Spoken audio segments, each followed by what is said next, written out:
Tarihimizde kara bir leke gibi duran o gün Sivas'ta neler yaşandı? 37 aydın neden kurtarılamadı? Sivas davası nasıl sonuçlandı? Belgeselci Fuat Doğansoy'un görüntüleriyle o günü ekranlarınıza getiriyoruz.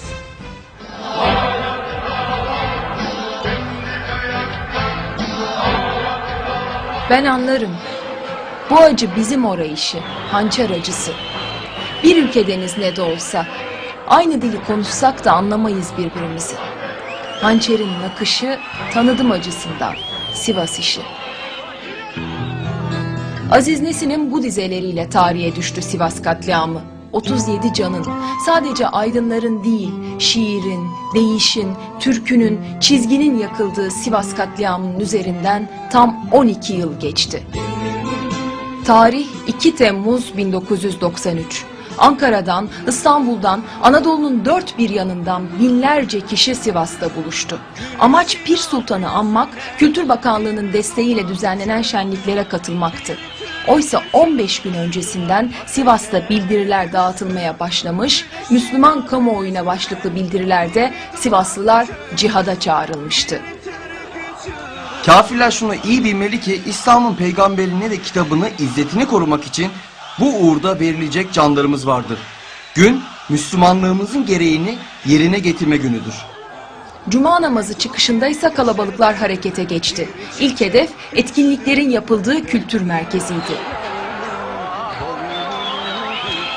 Sonraki adres ise kente gelen aydınların kaldığı Madımak Oteli oldu. Otelin içinde onlarca kişi bir yardım elinin uzanmasını bekledi saatlerce. Cumhurbaşkanı arandı, başbakan arandı, bakanlar arandı, tanıdık bildik etkili kim varsa bir umut arandı. Türkiye yaklaşık 7 saat boyunca şairlerin, yazarların, çizerlerin, bağlama ustalarının, genç kızların çığlıklarına kulaklarını tıkadı. 14'te başlayan gösteriler yangına döndüğünde, gözü dönmüş kalabalık oteli ateşe verdiğinde ise devreye asker girdi.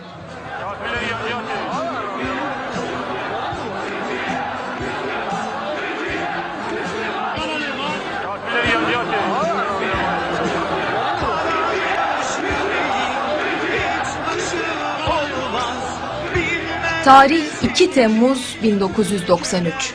Tam 37 can göz göre göre yandı Sivas'ta. Alevlere karıştı yardım çığlıkları. Madımak Oteli 37 cana mezar oldu tüm dünyanın gözü önünde.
Salman Rushdie'nin kitabı Şeytan Ayetlerini yayınlayacak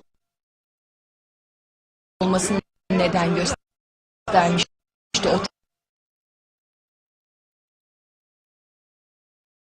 Oteli kuşatan kalabalık.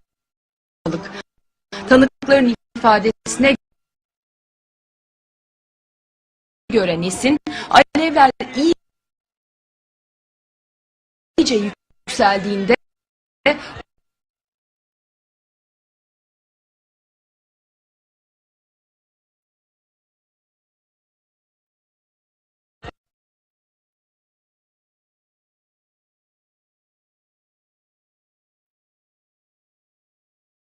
otelin 4. katına kadar çıktı.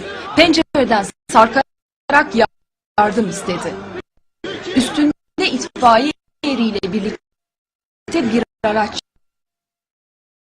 yaklaştı. Ama erin yaklaşmasıyla kalabalıktan da sesler yükseldi.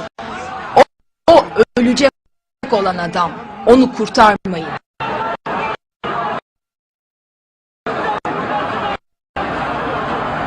Yoruluyorsun değil mi abi? Nerede? Tekamül nerede ya? Nesin son anda yangından sağ kurtuldu ama onun yanmadığını görenler bu kez sopalarla saldırdı Nesin'e. Ağır yaralı olarak son anda hastaneye kaçırılabilen Aziz Nesin anlamıştı. Bu acı bizim ora işiydi. Hançer işiydi. Hançerin nakışı Sivas işiydi. Şu Sivas'ın elinde sazım çalınmaz. Güllerim yandı, yüreğim dayanmaz. Peki neden onca zaman müdahale edilmedi? Otelin kapıları zorlanır, camları taşlanırken Ankara neredeydi? Alevler oteli sardığında, 37 can herkesin gözü önünde yandığında Ankara neredeydi? Dönemin Başbakanı Tansu Çiller'in olaydan sonra kameralar karşısında söyledikleri her şeyin yanıtıydı aslında. Sivas'ta olaya karışan vatandaşlarımızın hepsi yara almadan kurtulmuşlardır. Ve dava süreci. Diri diri yakılan 37 canın davası aslında hala devam ediyor. Hükümlülerin büyük kısmı topluma kazandırma yasasından yararlanmak için mahkemeye başvurdu. Onlar yargılananlar.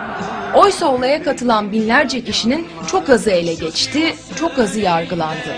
Katliamın arkasında hangi örgütün olduğu hala bilinmiyor. Örgüt liderlerine hala ulaşılamadı. İşte bu yüzden bu dava bitmedi. İşte bu yüzden Sivas'ı unutma, unutturma. Dava kesinleşti. Bu kez de 4959 sayılı yasa, pişmanlık yasası gündeme geldi. Baktık ki Sivas davası sanıklarının hemen hepsi pişmanlık yasasından yararlanmak istiyorlar. Pişmanlık yasasında amaç şudur: ben evet bu eylemi yaptım, pişman oldum, itiraf ediyorum.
Belgeselci Fuat Doğansoy'un hazırladığı Madımak belgeselini çok yakında Kanal Türk'te izleyebileceksiniz.